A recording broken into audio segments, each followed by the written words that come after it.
నెల్లూరు జిల్లాగా నామకరణం చేసి గవర్నమెంట్ ఆఫ్ ఇండియాకి పంపించాం. అది 2008లో వాళ్ళు నోటిఫై చేసి పంపించారు. ఈ రెండు కూడా ప్రధానమైన నిర్ణయాలు మనం తీసుకుని మనం ముందుకు పోయే పరిస్థితికి వచ్చాం. ఇవే కాకుండా ఈరోజు మీరు చూస్తే ఇలాంటివన్నీ కూడా ఇప్పుడే మిత్రులు చెప్పారు. చెన్నైలో ఏదైతే మన అక్కడ ఉన్నటువంటి భవనం ఆయన ఎక్కడైతే ప్రాణాలు వదిలిపెట్టారో ఆ భవనానికి మళ్ళీ మనం కాపాడుకోవాలని చెప్పి ఇప్పుడే మన కార్పొరేషన్ చైర్మన్ చెప్పాడు.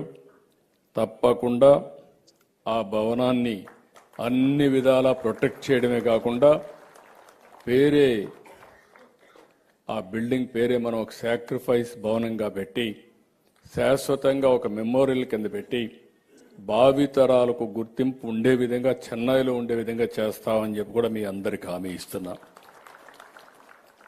ఇదే కాకుండా ఈరోజు ఇక్కడ మీరు అందరూ చూస్తే పొట్టి శ్రీరాములు కీర్తిని చాటడంలో ఆయన త్యాగాన్ని భావితరాలకు చూపడంలో ఆర్యవైశ్య సంఘాలు కానీ తెలుగు ప్రజానీకం ముందు దేశపై పరిస్థితికి వచ్చారు.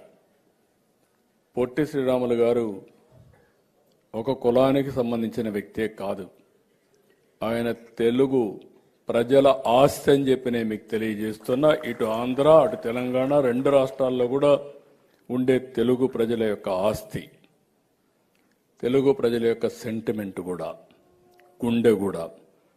అలాంటి వ్యక్తిని ఎప్పుడూ తెలుగుదేశం పార్టీ కానీ సమాజం కానీ గుర్తుపెట్టుకోవాల్సిన అవసరం ఉంది. ఎన్డీఏ అందుకే ప్రత్యేకంగా నేను కానీ పవన్ కళ్యాణ్ గారు కానీ ప్రత్యేకమైన శ్రద్ధ తీసుకుని ఈ కార్యక్రమాన్ని ముందుకు తీసుకుపోతామని చెప్పి కూడా నేను మీ అందరికీ విజ్ఞప్తి చేస్తున్నా.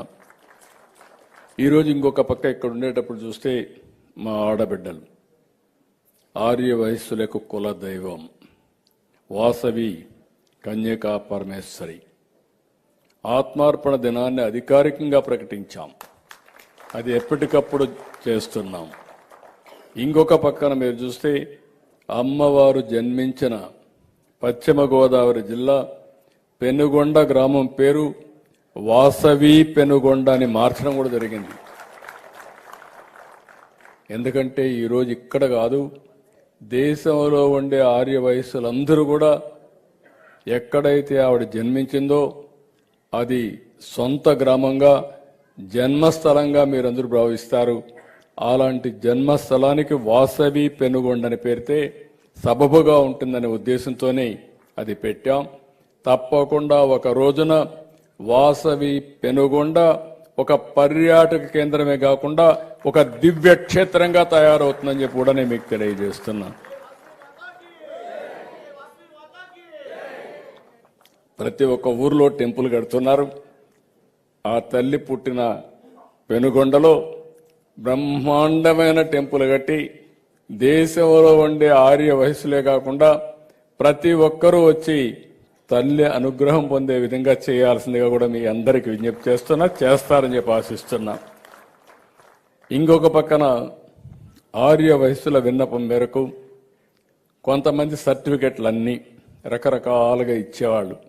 గుప్తా అని, శెట్టి అని, వైశ్య అని, కోమటి అని ఇలాంటి పేర్లు ఇస్తా ఉంటే కాదు, అందరికీ ఒకటే ఇస్తే బాగుంటుంది.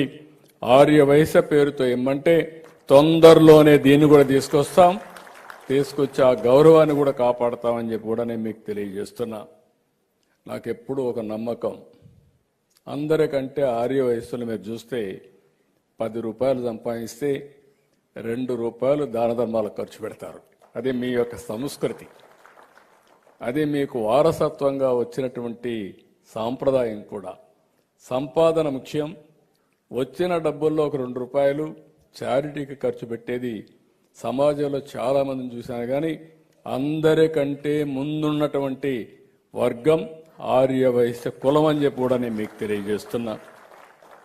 ఇప్పుడు నేను మిమ్మల్ని కోరేది ఏంటంటే, ఇప్పుడు కొత్త కార్యక్రమం తీసుకొచ్చాం, 1 ఫ్యామిలీ 1 ఆంటర్‌ప్రెన్యూర్. ఈ 1 ఫ్యామిలీ 1 ఆంటర్‌ప్రెన్యూర్లో మీరు ఒక్క అడుగు ముందుకేయాలి, అక్కడే ఆగిపోకుండా. ఇంతవరకు వ్యాపారం ఏ ఊర్లో చూసినా మీరే ఉంటారు. ఆ వ్యాపారాన్ని ఇంకొంచెం ప్రొఫెషనల్గా ముందు తీసుకపోతే చాలా ఉపయోగపడుతుంది కుటుంబాలకు అందరికీ. అందుకే నేను చెప్తున్నా, వన్ ఫ్యామిలీ వన్ ఆంటర్ప్రెన్యూర్లో ఆర్యవైశ్య కులంలో మొట్టమొదటిసారిగా ప్రతి ఒక్కరూ ఒక ఆంటర్ప్రెన్యూర్ కావాలని మనస్ఫూర్తిగా ఆకాంక్షిస్తున్నా. మా ఆడబిడ్డలు కూడా మీరు కూడా బాగా చేయగలుగుతారు. మీరు ముందుండాలి. ఈరోజు రాష్ట్రంలో రతన్ టాటా ఇన్నోవేషన్ హబ్ పెడుతున్నాం. దీనికి అవసరమైతే కార్పొరేషనే కాకుండా గవర్నమెంట్ కూడా పూర్తిగా సహకరిస్తాం. అన్ని విధాలా మీరు ముందుకు రావాల్సిందిగా మరొక్కసారి మిమ్మల్ని అందరినీ కోరుకుంటున్నాను. ఇప్పుడే లాస్ట్ ఇయర్ చెప్పాను, ఎక్కడైతే నెల్లూరు జిల్లాలో ఆయన ఉండే నివాసం, ఆయన పుట్టిన ఇల్లు, ఆ ఇంటిని కూడా ఒక మెమోరియల్గా తయారు చేస్తాం. అక్కడ ఒక విగ్రహం కూడా పెడతాం. ఆయన ప్రారంభించిన ఒక హాస్పిటల్ని పూర్తిగా అభివృద్ధి చేసి ఆ ప్రాంత ప్రజలకు వైద్య సేవలు అందించే విధంగా ఆ కార్యక్రమాన్ని కూడా చేపడతామని చెప్పి కూడా కుటుంబ సభ్యులకి మీకు అందరికీ విజ్ఞప్తి చేస్తున్నా.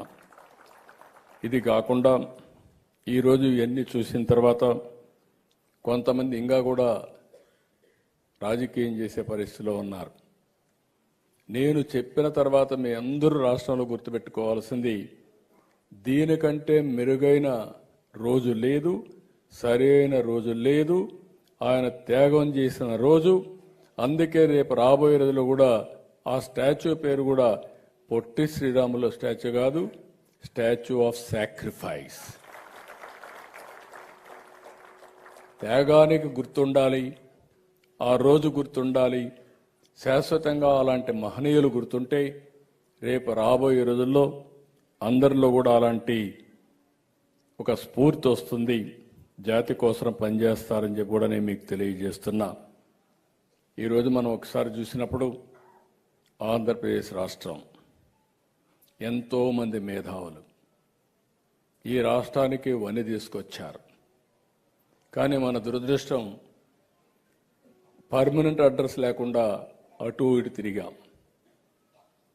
మెడ్రాస్లో కొన్ని రోజులు, ఆ తర్వాత కర్నూలులో కొన్ని రోజులు, తర్వాత హైదరాబాద్లో నేనే అభివృద్ధి చేశా. ఈరోజు one of the best liveable city అంటే దానికి చిరునామా హైదరాబాద్. ఆ నగరం ఇప్పుడు తెలంగాణకి వెళ్ళింది, పర్వాలేదు. మళ్ళీ ఈరోజు అమరావతి నగరాన్ని భావి తరాల కోసం ప్రపంచం మెచ్చే నగరంగా అమరావతి నిర్మాణం చేస్తామని మీ అందరికీ హామీ ఇస్తున్నా. ఆ ఒక్క నగరమే కాదు, విశాఖపట్నం, తిరుపతి, ఈ 2 నగరాలు కూడా తయారు చేసుకుని అధికార వికేంద్రీకరణ ద్వారా, అధికార వికేంద్రీకరణ కాదు అభివృద్ధి వికేంద్రీకరణ చేసి మళ్ళీ తెలుగు జాతి ఏ విధంగా ముందుకు పోవాలో చేసే బాధ్యత మనం గుర్తుపెట్టుకోవాల్సిన అవసరం ఉంది. ఓసారి స్ఫూర్తి ముఖ్యం. నేను ఎన్నోసార్లు చెప్తున్నా మీ అందరికీ, ఆంధ్రప్రదేశ్ రాష్ట్రం కోసం ఆ రోజు హైదరాబాద్ నిర్మాణం చేశాం. నాలెడ్జ్ ఎకానమీకి చిరునామాగా చేశాం. దానివల్ల సర్వీస్ సెక్టర్ విపరీతంగా పెరిగింది. ఇప్పుడు కొత్తగా మన రాష్ట్రంలో మీరు చూస్తే మళ్ళీ దాన్ని నెక్స్ట్ లెవెల్ తీసుకుపోవడానికి వర్కౌట్ చేస్తున్నాం. నిన్న మొన్న మీరు ఆర్బీఐ రిపోర్ట్ కూడా చూసుంటారు. దేశంలోనే ఎక్కువగా పండ్లు పండించే రాష్ట్రం ఆంధ్రప్రదేశ్ రాష్ట్రం. ఎక్కువ చేపలు ఉత్పత్తి చేసే రాష్ట్రం కూడా ఆంధ్రప్రదేశ్ రాష్ట్రం. అంటే నేను ఏదైతే వాణిజ్య పంటలకు ప్రాధాన్యత ఇవ్వాలన్నానో, ప్రపంచం మొత్తం ఆహారపు అలవాట్లు మారాయి. మారిన దానికి అనుగుణంగా ముందుకు పోవాలని చెప్పి అనుకున్నాం. దాని ప్రకారమే ముందుకు పోతున్నాం. ఒక పక్క వ్యవసాయానికి ప్రాధాన్యత ఇస్తూనే ఇంకొక పక్కన ఇండస్ట్రీ రావాలి.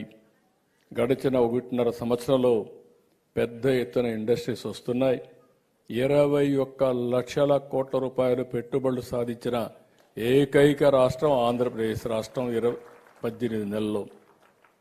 ఇది కూడా వస్తే, ఇంకా ఇన్వెస్ట్మెంట్ ఎక్కువ వస్తే, తర్వాత సర్వీస్ సెక్టర్ కూడా మనం ముందుకు తీసుకుపోవాల్సిన అవసరం ఉంది.